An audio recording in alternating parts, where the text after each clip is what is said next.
What's going down, man? This is another episode of The Real Behind the Ring. Ring. Man, we've been gone for a hot little minute. A lot has transpired.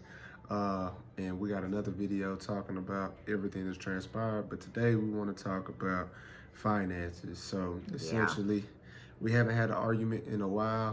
Things have been going pretty good. Outside of like us just getting on each other's nerves type stuff. But we actually had a real deal argument the other day, and we kind of just wanted to break everything down for y'all because somebody else may be going through this or may go through it in the future, and here's some tips to kind of get through it and how to kind of keep God in the middle of it. So I'm gonna pass it to my baby because she's gonna break down the scenario from her point of view. Then I'm gonna break it down from my point of view, and then we'll bring it together.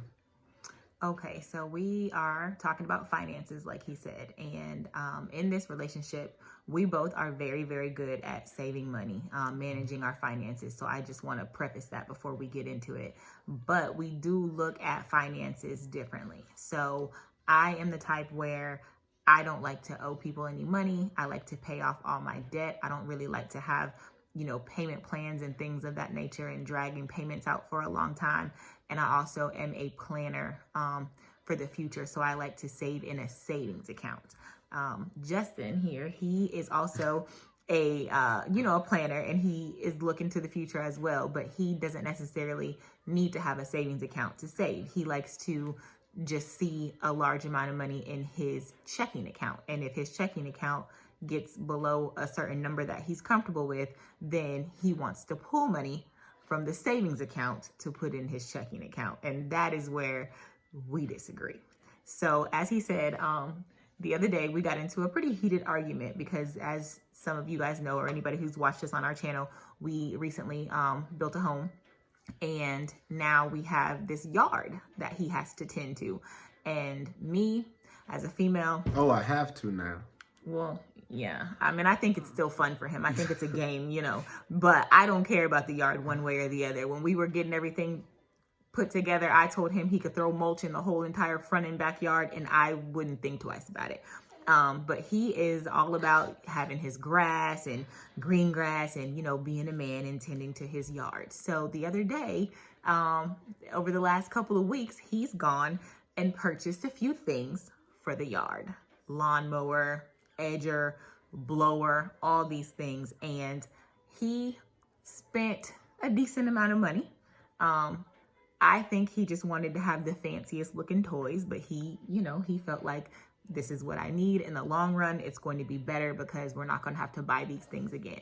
So needless to say, he purchased those things from his checking account and then wanted to move money from our savings just so his checking account wouldn't be below that number that he doesn't like to see. So that is where the arguing began. So I'm going to pass it back to him and let him give you a little bit of it, and then we'll get into it. So, in a nutshell, so we don't start arguing on here. Now I'm playing. We already passed it. But, Yeah, we already argued. yeah, plenty. Took half of our Saturday away, actually, last week. Hey, but it was good, though. It was good. But, anyways, so basically, I needed to get equipment for me to tend to the yard because when God, blesses us with the next thing, I just believe in taking care of what He has now and managing it. Of course, people talk about boys and their toys and stuff like that.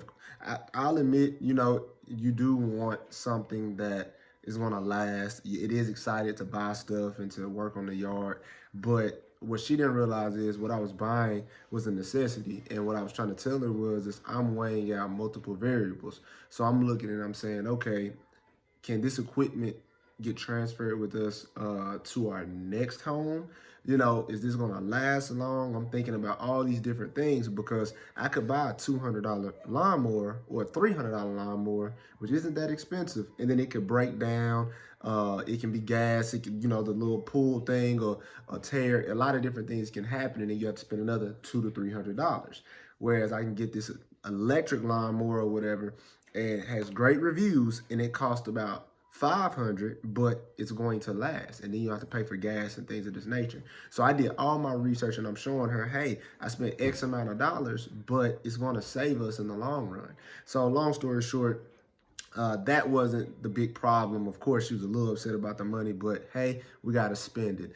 And Ooh, the baby's awake. Yep. You want to get him? Yeah, I get him. So this is part of the reason why we haven't made any videos in the last 2 months, because we have been busy being new parents, and you're going to get to meet our son in just a second. Say hi to the people, boy. Say hi, buddy. Now you got him way up close to the Yeah, camera. man. So What's going on? This is baby Josiah. No, man. What's going on, man? He just woke up, so we don't know. I don't know how well he's going to behave, but we'll see. We're gonna try to finish this video. Oh no. Okay, go ahead. But my whole point is that I was speaking about the longevity of the equipment. Then not only that, I was saying, hey, look, I'm a grown man. I don't want to see $300 in my checking account. That's just not what I want to see. It wasn't $300 Okay, in his checking account, but we not gonna get into numbers because that's not important. It don't matter. But at the end of the day, I personally don't like seeing X amount of dollars in my bank account, like under that. And that's just because I'm a grown man and I'm not going to be blessed and putting money into a savings account and not have money in my check-ins. The way I look at my check-ins is if you have money in your pocket, you always want to have a certain amount of money in your pocket. And since I don't carry it in cash, I want to have that in my check-ins. So long story short, I wanted to take the money or essentially buy the equipment out of the savings. I just didn't move the money yet. And I said, well, hey, I want to move the money from the savings back into my check-ins because I wanted to actually buy this equipment with the savings since it was a house necessity. And she didn't like that. She felt like, hey, it doesn't matter how much money you have in your check-ins. We're trying to build up the savings. And I said, hey, what's the difference? It's the same thing. I'm the man in the house. Well, can I make this call? Can I put some money back in my pocket? And then, of course, we went with her thought process. But at the end of the day, I just really wanted to show her it doesn't matter. We're both financially literate. And I don't need a savings account to save.